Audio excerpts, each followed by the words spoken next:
Hi friends, ఎలా ఉన్నారు? ఈ రోజు మనం 2022 లో రిలీజ్ అయిన All of Us Are Dead అనే కొరియన్ సిరీస్ ఫైనల్ పార్ట్ గురించి అయితే తెలుసుకుందాం. ఆల్రెడీ ప్రీవియస్ పార్ట్స్ గురించి మన ఛానల్లో అయితే ఎక్స్ప్లెయిన్ చేసా.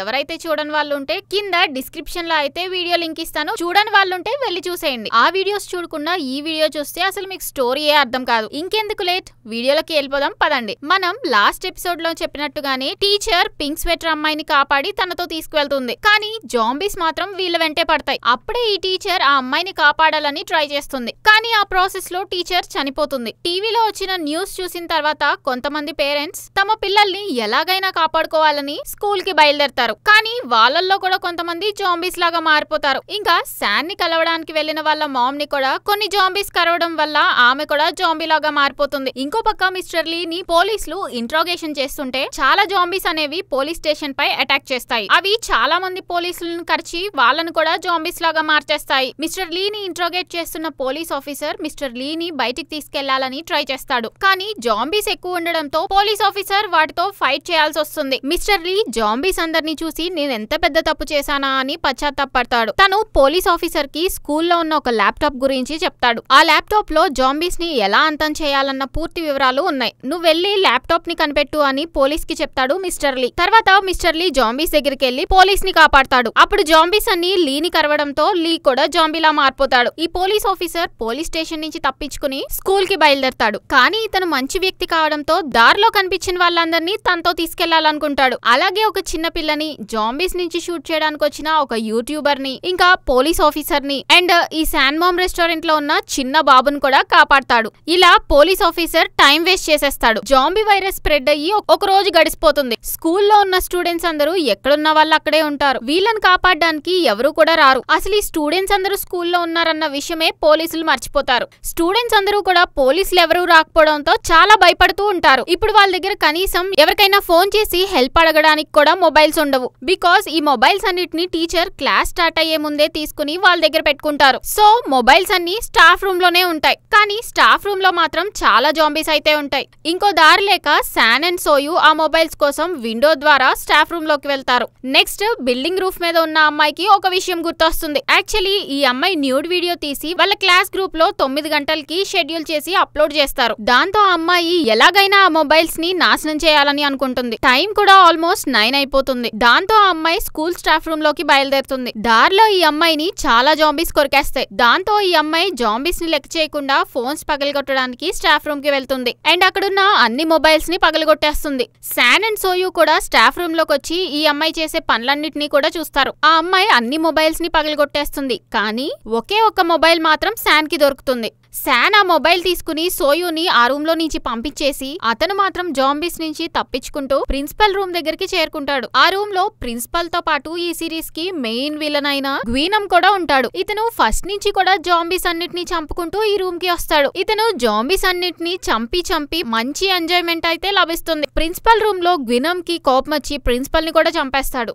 ఇదంతా శాన్ తన దగ్గర ఉన్న మొబైల్ లో షూట్ చేస్తాడు. గ్వీనమ్ ఆ ఫోన్ ని తనకి ఇవ్వమని శాన్ ని అడుగుతాడు. కానీ శాన్ మాత్రం ఆ రూమ్ నుంచి పారిపోతాడు. గ్వీనమ్ శాన్ ని తరుముకుంటూ వెళ్లి అతన్ని చంపడానికి కూడా ట్రై చేస్తాడు. తర్వాత గ్వీనమ్ శాన్ వెంట పడుతూ ఓ లైబ్రరీకి చేరుకుంటారు. అక్కడే గ్వీనమ్ కంటిని శాన్ పొడి చేస్తాడు. తర్వాత గ్వీనమ్ జాంబీస్ కి దొరికేస్తాడు. జాంబీస్ గ్వీనమ్ ని కొరికేస్తాయి. కానీ విచిత్రంగా గ్వీనమ్ మాత్రం జాంబీ లాగా అస్సలు మారడు. మామూలుగా జాంబీ అయిన వాళ్ళైతే పిచ్చి పట్టినట్లు ప్రవర్తిస్తారు. కానీ గ్వీనమ్ జాంబీ అయినా కూడా నార్మల్ గానే ఉంటాడు. అతని పవర్స్ కూడా ఎక్కువైపోతాయి. అది ఎలా జరిగిందంటే మిస్టర్ లీ కనిపెట్టిన వైరస్ కి ఒక స్పెషాలిటీ ఉంది. ఆ వైరస్ అనేది హోస్ట్ మైండ్ ని అడాప్ట్ చేసుకోగలిగితే తనకు తానే ఆలోచించగలుగుతుంది. గ్వీనమ్ విషయంలో కూడా అదే జరిగింది. గ్వీనమ్ ఎలాగైనా శాన్ ని చంపాలనుకుంటాడు. శాన్ జాంబీస్ అన్నిటి నుంచి తప్పించుకుని ఒక రూమ్ లోకి వెళ్ళైతే దాక్కుంటాడు. గ్వీనమే కాదు, ఫోన్లు పగలగొట్టిన అమ్మాయి విషయంలో కూడా అదే జరుగుతుంది. గ్వీనమ్ అండ్ ఆ అమ్మాయికి ఎన్ని దెబ్బలు తగిలినా కొద్దిసేపటికే క్యూర్ అయిపోతాయి. కానీ వీళ్ళకి ఆకలి తీరాలంటే ఖచ్చితంగా మనిషినే తినాలి. ఒక రకంగా చెప్పాలంటే వీళ్ళిద్దరిని మేనేజర్స్ అనే చెప్పొచ్చు. నెక్స్ట్ సీన్ లో సోయు మిగతా స్టూడెంట్స్ దగ్గరికి అయితే వస్తాడు. అతను ఒక్కడే అక్కడికి వచ్చేసరికి మిగిలిన వాళ్ళ వాళ్ళందరూ శాన్ గురించి అడుగుతారు. అప్పుడు సోయు జరిగిన దాని గురించి మిగతా వారికి చెప్తాడు. నెక్స్ట్ అక్కడ ఉన్న ఒక స్టూడెంట్ డ్రోన్ సహాయంతో శాన్ ని వెతుకుతాడు. ఫైనల్ గా వీళ్ళు శాన్ ని కనిపెడతారు. సో ఇప్పుడు అందరూ శాన్ దగ్గరికి వెళ్లాలనుకుంటారు. దాంతో అనౌన్స్మెంట్ రూమ్ లో ఉన్న మ్యూజిక్ ని ఆన్ చేసి జాంబీస్ అన్నిటిని మైక్ ఉన్న వైపు కి డైవర్ట్ చేసి వీళ్ళు శాన్ దగ్గరికి వెళ్లాలని ట్రై చేస్తారు. తర్వాత వీళ్ళందరూ బిల్డింగ్ రూఫ్ పైకి వెళ్లి తప్పించుకోవాలని ట్రై చేస్తారు. కానీ దారిలో గ్వినమ్ సోయుపై అటాక్ చేస్తాడు. అక్కడే నామ్రా కూడా ఉంటుంది. ఆమె సోయుని కాపాడడానికి ట్రై చేస్తుంది. కానీ గ్వినమ్ నామ్రాని కొరికేస్తాడు. కానీ నామ్రా జాంబీగా మారదు. నామ్రా ఆ వైరస్ ని బాగా కంట్రోల్ చేయగలుగుతుంది అండ్ తన సెన్సెస్ కూడా చాలా పెరుగుతూ ఉంటాయి. నామ్రాకి జాంబీస్ వాసన, మనుషుల హార్ట్ బీట్, ఎవరు వినలేని శబ్దాలు క్లియర్ గా వినిపిస్తుంటాయి. ఆమెను చూసి స్టూడెంట్స్ అందరూ నామ్రా కూడా జాంబీ లాగా మారిపోయిందని భయపడుతుంటారు. ఆమెను కూడా బయటికి పంపేయాలని ట్రై చేస్తుంటారు. కానీ సోయు మాత్రం ఆమె జాంబీగా మారలేదు. కావాలంటే నేను నా చేతిని ఆమె చేతికి కట్టేస్తాను. ఒకవేళ మేమిద్దరం జాంబీస్ గా మారితే మా ఇద్దరిని బయటికి తోసేయండి అని చెప్పి తన చేతిని నామ్రా చేతికి కట్టేసుకుంటాడు. ఎందుకంటే సోయు నామ్రాని ప్రాణం కంటే ఎక్కువగా ప్రేమిస్తాడు. మీన్ వైల్ ఈ జాంబీ వైరస్ పై డిఫరెంట్ న్యూస్ అయితే స్ప్రెడ్ అవుతుంది. దాంతో జనాలందరూ పానిక్ అవ్వకుండా గవర్నమెంట్ కమ్యూనికేషన్ మొత్తం షట్ డౌన్ చేసేస్తుంది. ఊరు మొత్తం మార్షల్ అని ఇంప్లిమెంట్ చేసి ఆర్మీ ఆ ఊరిని తమ కంట్రోల్లోకి తీసేసుకుంటుంది. ఓంజో ఫాదర్ పొలిటీషియన్ ని కాపాడిన తర్వాత ఆర్మీ వాళ్ళని ఒక ప్లేస్ కి తీసుకెళ్లి అక్కడే క్వారంటైన్ లో పెడతారు. ఓంజో ఫాదర్ మాత్రం తన కూతుర్ని కాపాడడానికి అక్కడున్న ఆర్మీ ఆఫీసర్స్ ని కొట్టి అక్కడి నుంచి తప్పించుకుంటాడు. ఓంజో ఫాదర్ ని కాపాడిన పొలిటీషియన్ అతనికి హెల్ప్ చేయాలని ఆర్మీ ఆఫీసర్ ని పిలిచి స్కూల్లో కొంతమంది పిల్లలు ఉన్నారు, ముందు వాళ్ళని కాపాడండి అని రిక్వెస్ట్ చేస్తుంది.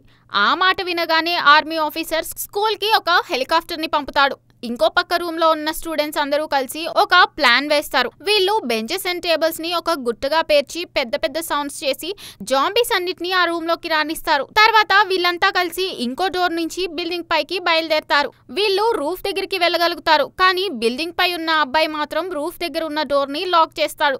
వీళ్ళు ఎంతసేపు డోర్ కొట్టినా ఆ అబ్బాయి మాత్రం డోర్ తీయడు. అంతేకాకుండా ఆ అబ్బాయి ఆర్మీ వాళ్ళ దగ్గరికి వెళ్లి ఈ స్కూల్లో నేనొక్కడనే జాంబీగా మారలేదు, మీరు సేవ్ చేయాల్సిన వాళ్ళు ఎవరు లేరు అని చెప్పి హెలికాప్టర్ ఎక్కి అక్కడి నుంచి వెళ్ళిపోతాడు. నెక్స్ట్ ఫోన్స్ పగలగొట్టిన అమ్మాయి స్కూల్ కి నిప్పంటిస్తుంది. స్కూల్ కి నిప్పంటించడంతో రూఫ్ పైన ఉన్న డోర్ దానంతటా అదే అంటుకుంటుంది. స్టూడెంట్స్ కూడా బిల్డింగ్ పైకి వచ్చేస్తారు. కానీ వాళ్ళు వచ్చేసరికి హెలికాప్టర్ అక్కడి నుంచి వెళ్ళిపోతుంది. అప్పుడు స్టూడెంట్స్ మళ్ళీ బిల్డింగ్ పైనే ఇరుక్కుపోతారు. ఆర్మీ వాళ్ళు మాత్రం ఫోన్ పగలగొట్టిన అమ్మాయిని అండ్ ఇంకో పోలీస్ ఆఫీసర్ ని కాపాడి క్వారంటైన్ క్యాంప్ కి తీసుకుని వెళ్తారు. అప్పటికే 2 days గడిచిపోతుంది. బిల్డింగ్ రూఫ్ పైన ఉన్న వాళ్ళు మంట వెలిగించుకుంటారు. వీళ్ళు 2 days నుంచి ఏమీ తినలేదు. అందరికీ బాగా ఆకలి వేస్తుంది. ఇంకో పక్క పింక్ స్వెటర్ అమ్మాయి ఒక రూమ్ లో దాక్కుని ఉంటుంది. ఆ అమ్మాయి ఉన్న ప్లేస్ లో చాలా ఫుడ్ అనేది ఉంటుంది. దాంతో ఆ అమ్మాయి ఫుడ్ తీసుకుని మిగతా స్టూడెంట్స్ దగ్గరికి వెళ్ళాలని అనుకుంటుంది. కానీ గ్వినమ్ తన దగ్గరికి వచ్చి తనను కూడా కరిచేస్తాడు. నెక్స్ట్ గ్వినమ్ బిల్డింగ్ రూఫ్ పైకి వెళ్లి శాన్ పై అటాక్ చేద్దామని అనుకుంటాడు. కానీ నామ్రా అతన్ని ఆపుతుంది. గ్వినమ్ కి ఎంత పవర్స్ ఉన్నాయో నామ్రాకి కూడా అంతే పవర్స్ ఉన్నాయి.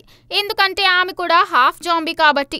వీళ్ళిద్దరూ కలిసి ఫైట్ చేసుకుంటారు. అదే టైంలో నామ్రా గ్వినమ్ ని కిందకి తోసేస్తుంది.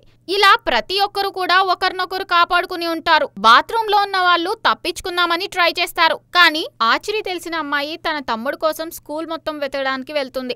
ఆమె తమ్ముడేమో బిల్డింగ్ పైన ఉంటాడు. ఆ అమ్మాయి ఆమెతో ఉన్న ముగ్గురుతో కలిసి జాంబీస్ ని చంపుతుంది. జాంబీస్ ని చంపుకుంటూ ఆచరి రూమ్ దగ్గరికి వస్తుంది. తర్వాత ఆ అమ్మాయి ఎమర్జెన్సీ నెంబర్ కి కాల్ చేస్తుంది. కానీ కమ్యూనికేషన్ కట్ అవడంతో కాల్ వెళ్ళదు. ఇంకా క్యాంప్ కి వెళ్లిన పోలీస్ ఆఫీసర్ ఈ క్యాంప్ కి సంబంధించిన విషయాలు స్కూల్లో ఉన్న ఒక ల్యాప్టాప్ లో ఉన్నాయని ఆర్మీకి ఇన్ఫార్మ్ చేస్తాడు. దాంతో ఆర్మీ జనరల్ స్కూల్ కి వెళ్లి ల్యాప్టాప్ తీసుకుని రమ్మని ఓ గ్రూప్ ని స్కూల్ కి పంపిస్తాడు. ఆర్మీ స్కూల్ కి వచ్చి ల్యాప్టాప్ ని సెక్యూర్ చేసి పనిలో పనిగా బిల్డింగ్ పైన ఉన్న స్టూడెంట్స్ ని కూడా కాపాడాలి అనుకుంటారు. కానీ అదే టైంలో ఫోన్స్ బ్రేక్ చేసిన అమ్మాయి బిల్డింగ్ పైన ఉన్న అబ్బాయిపై అటాక్ చేసి అతన్ని తినేస్తుంది. యాక్చువల్ గా ఈ అమ్మాయికి వైరస్ టెస్ట్ చేస్తారు. కానీ ఆమె బాడీలో జాంబీ వైరస్ లక్షణాలు ఏమీ కనిపించవు. దాంతో ఈమె లాంటి వాళ్ళు కూడా ఆ స్టూడెంట్స్ లో ఉండి ఉండొచ్చు అని, ఇప్పుడు కానీ మనం ఆ స్టూడెంట్స్ ని కాపాడితే క్యాంప్ మొత్తం వైరస్ వస్తుంది అని ఆర్మీ మేనేజర్ భయపడతాడు. దాంతో అతను స్టూడెంట్స్ అందరినీ బిల్డింగ్ పైనే వదిలేయమని ఆర్డర్ ఇస్తాడు. అప్పటికే కొంతమంది హెలికాప్టర్ ఎక్కేస్తాడు. ఆర్మీ వాళ్ళు వాళ్ళను కూడా దించేసి అక్కడి నుంచి వెళ్ళిపోతారు. ఇక స్టూడెంట్స్ కి హోప్స్ అన్ని పోతాయి. వాళ్ళని కాపాడడానికి ఎవరు కూడా రారని డిసైడ్ అయిపోతారు. దాంతో వాళ్ళకి వాళ్ళే వాళ్ళే కాపాడుకోవాలని నిర్ణయించుకుంటారు. అప్పుడే వర్షం పడుతుంది. వర్షంతో పాటు ఉరుములు కూడా వస్తాయి. ఆ సౌండ్ తో జాంబీస్ అన్ని పిచ్చి పట్టినట్టు ప్రవర్తిస్తాయి. వాటికి ఆ సౌండ్స్ పడదు. దీని గురించి స్టూడెంట్స్ కూడా తెలుస్తుంది. అప్పుడే వీళ్ళు ఒక ప్లాన్ వేస్తారు. మనకి ఇదే మంచి టైం, ఉరుములు వస్తున్నప్పుడే మనం ఇక్కడ నుంచి వెళ్ళిపోవాలని అనుకుంటారు.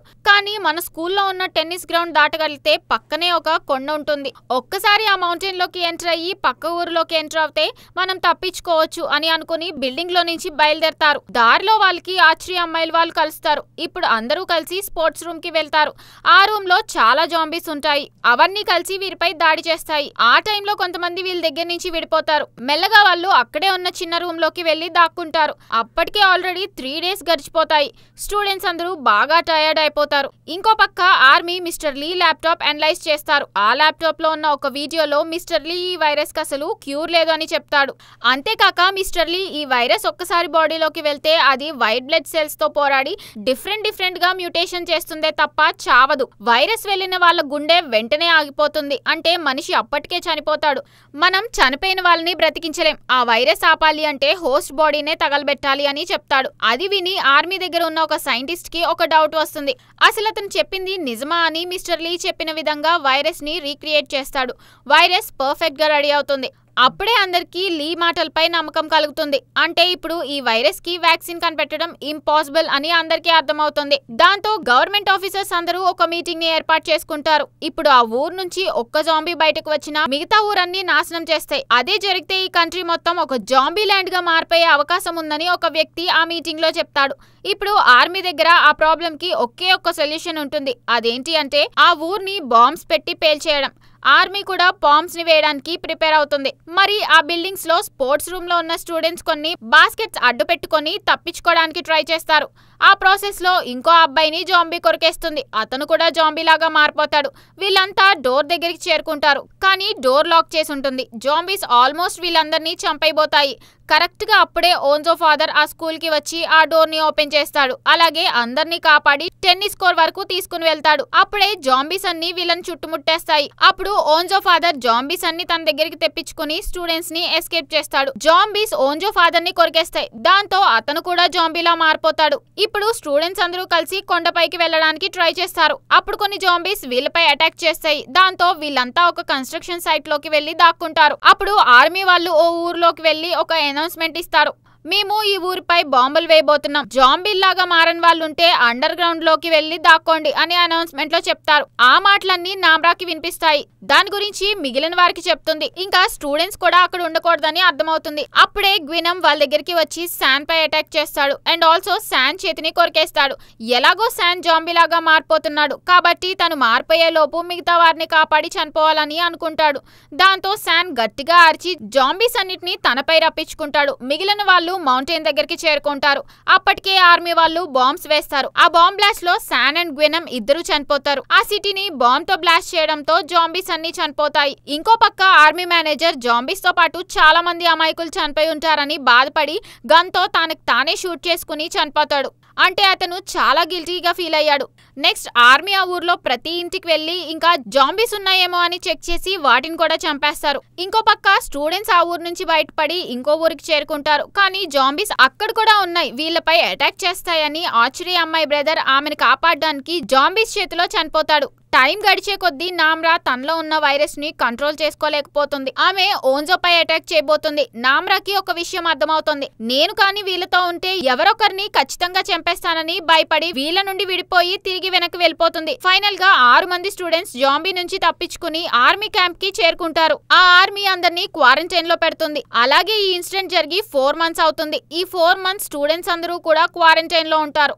ఓన్జో ప్రతిరోజు కూడా ఇన్సిడెంట్ జరిగిన ప్లేస్ కి వెళ్తుంది. ఒకసారి ఆమెకు స్కూల్ బిల్డింగ్ పై ఒక ఫైర్ అనేది కనిపిస్తుంది. ఈ ఫైర్ వెలిగించింది నామ్రానే అని ఆమె అనుకుంటుంది. అలాగే ఈమె ఈ విషయం గురించి సోయుకి కూడా చెప్తుంది.